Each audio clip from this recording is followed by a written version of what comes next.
प्रभाग क्रमांक 19 मध्ये अनुसूचित जाती महिला मधून इच्छुक महिला उमेदवार श्रीमती अलकाताई ऐवळे. नमस्ते. प्रभाग क्रमांक 19 हा अ गट अनुसूचित जातीसाठी पडलेला आहे. या ठिकाणी आपल्याकडे श्रीमती अलका ऐवळे या भाजपाकडून उमेदवारी मागतायत आणि त्या या प्रभागाच्या विकासासाठीचं एक नवं विजन घेऊन आलेले आहेत. त्या महिला आहेत.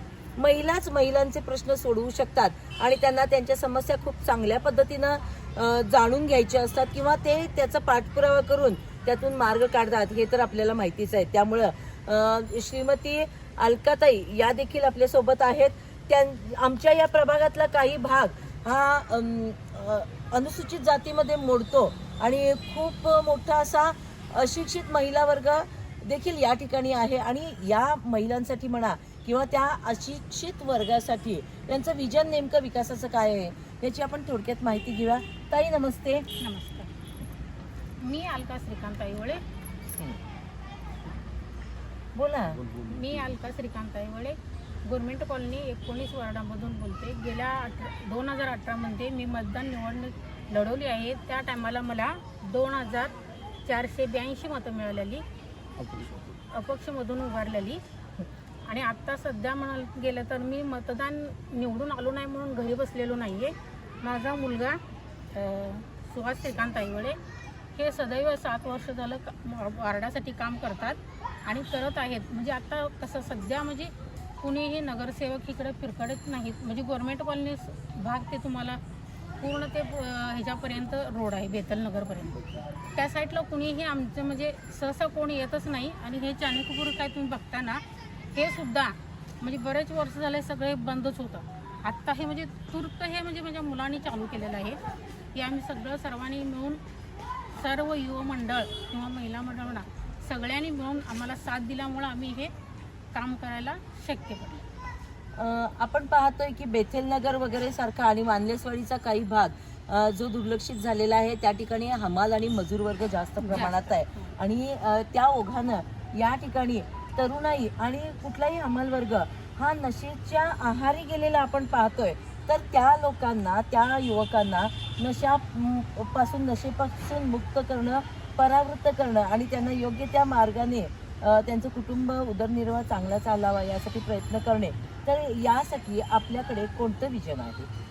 करणार त्या म्हणजे आता जास्तीत जास्त कसं म्हणजे आम्हाला आता हे पुढचं वातावरण बघून किंवा आम्ही असं म्हणणार नाही की आम्हाला हे केलं नाही असं काही नाही. आम्ही निवडणुकीला आम्ही ते लक्ष देणार आहे आणि आम्ही मुलांना सगळ्यांना पहिला आत्ता सध्या सगळ्या मुलांना भेटून आम्ही बोललो. सगळ्यांसंग आमचा संवाद आहे.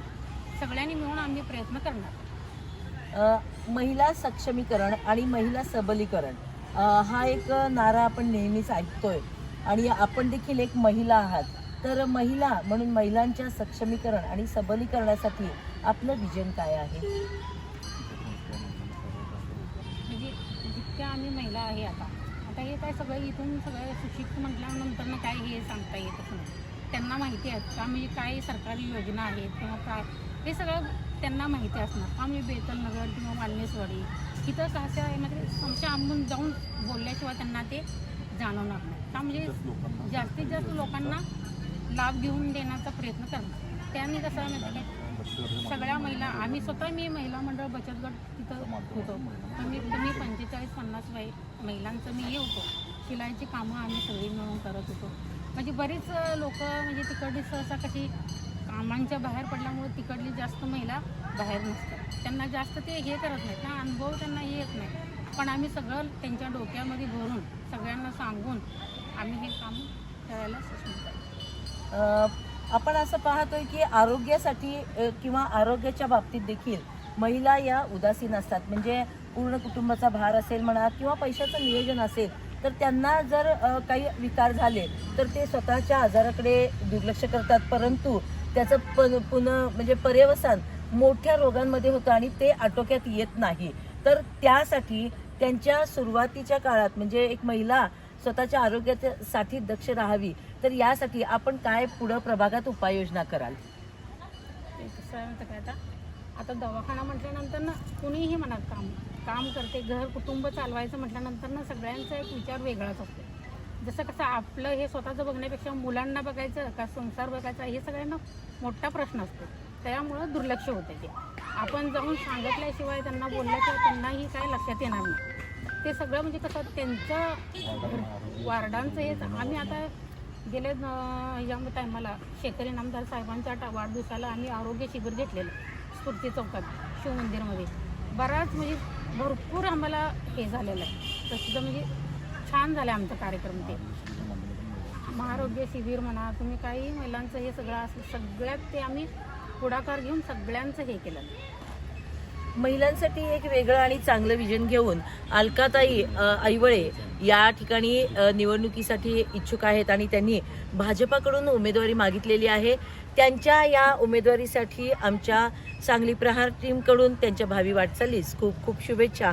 मी कॅमेरामन विनायकसह सांगली प्रहार टीमसाठी मुख्य संपादिका नीता पाटील. प्रभाग क्रमांक 19 मध्ये अनुसूचित जाती या भागातून म्हणजे या गटाकडून श्रीमती अलकाताई ऐवळे यांनी उमेदवारी भाजपाकडून उमेदवारी मागितलेली आहे. या ठिकाणी आपल्यासोबत त्यांचे चिरंजीव सुहास म्हणजे स्तंभा ऐवळे हे आपल्याला जोडले गेलेले आहेत. सुहास यांनी देखील या प्रभागात भरपूर काम केलेलं आहे. एक नागरिकांचा विकास हे एक नवं विजन. जरी समजा निवडणुकीत श्रीमती अलकाताई निवडून जरी आल्या नाहीत तरी ते 7-8 वर्ष गेली ते गप्प बसलेले नाही आहेत. त्यांच्या माध्यमातून सुहास यांच्या माध्यमातून त्यांनी बरीच विकास कामं आपल्या ह्या प्रभागात केलेली आहेत.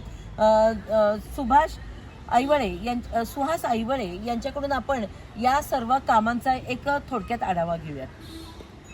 नमस्कार, माझं नाव सुहास ऐवळे.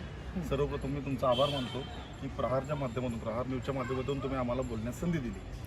आज आम्ही गेले 7 वर्ष ह्या प्रभाग 19मध्ये, आज ही माझी दुसरी पिढी आहे प्रभाग 19मध्ये. त्यामुळे येथील नागरिकांची, इथल्या युवकांची, इथल्या महिलांची आम्हाला अडचणी किंवा येथील सर्व भागातील ज्या अडचणी आहेत किंवा जे काय आता जर सांगायचं झालं रस्ते म्हणा किंवा गटरी म्हणा मूलभूत ज्या गरजा आहेत त्या कुठलीही सोयी ह्या प्रभागात झालेल्या नाही आहेत. त्याच्यामुळं आम्ही हा लढा उठवला की बाबा वारंवार आज ही बाग चाणकपुरी बाग असू दे, नानानंदी पार्क असू दे, आपल्या इथं पुढे वाचनालय आहे, विकास वाचनालय असू दे, तिथं नशेखोर मुलं जास्तीत जास्त प्रमाणात बसतात.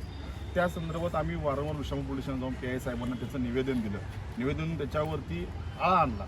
आज इतकी युवक मुलं, भरपूर युवक आज सांगलीमध्ये की नशेच्या अधीन झालेले आहेत. आज गांजा असो, दारू असो, ह्या सगळ्या अधीन झाल्या आहेत. जास्तीत जास्त युवकांच्या माध्यमातून त्यांना आम्ही कसं थांबवायचं हा प्रयत्न आमचा वारंवार असतो. पण दुसरी गोष्ट, गेले 7 वर्ष झालं भारतीय जनता पार्टीचं आम्ही काम करतो. आता ह्या वार्डात काम करत असताना अनेक अडचणी आहेत. जिथं आम्ही जेव्हा आता जातोय, लोकांना भेटायला जातो, संपर्कात जातो, तेव्हा आम्हाला ते लोक जेव्हा सांगतात की बाबा ही असा आहे, हा रस्ता झालेला नाही, इथं ड्रेनेजचा प्रॉब्लेम आहे, ही गटर निघत नाही, तिथं घंटा गाडी येत नाही, तेव्हा ह्या नगरसेवकांमुळे, माजी नगरसेवकांमुळे आम्हाला ह्या गोष्टी फेस कराव्या लागतात. आणि दुसरी गोष्ट म्हणजे काय झाले, आज आम्ही जेव्हा 2018ला इलेक्शन दिलं होती माझ्या आईसाठी अनुसूचित आम्ही, तेव्हा आपल्याला 2482 ही मतदान इथं झालं होतं. त्याच्यात आम्ही थांबलो नाही. आपण पराभूत झालो म्हणून इथं आम्ही काय थांबलो नाही. आम्ही तिथून सुरुवात परत ग्रीप घेतली. आम्ही परत लोकांच्या संवादात राहिलो. आज त्या अनुषंगानं आपण भारतीय जनता पार्टीची 1000 सभासद नोंदी ह्या करून घेतलेल्या. त्याच्या माध्यमातून आज आपण हजारो युवकांचं एक संघटन केलेलं आहे वर्चस्व युथ फाउंडेशनच्या माध्यमातून. त्या अनुषंगानं आपण आज महाआरोग्य शिबिर असू दे, जर कुणाला रक्त लागणार असेल, वार्डात जर महिला कुणाला काही बचत गटाचा प्रॉब्लेम असेल तर ते माझ्या आईच्या माध्यमातून आम्ही करतोच. पण आज आमचं असं विजन आहे की घर बसल्या महिलांना, आज वालनेसवाडी असू दे, बेतलनगर भाग असू, हा स्लम भाग, इथल्या महिलांना घरी बसल्या रोजगार कसा मिळेल ह्याचे जास्तीत जास्त आमचे विचार असणार की ह्यांना घरी बसल्या बसल्या कसं काम मिळेल, कसा रोजगार मिळेल. आज त्या महिला घरी बसल्या कुठं 500-1000 कसे मिळवतील. सांगली प्रहार न्यूज करिता मुख्य संपादिका नीता पाटील.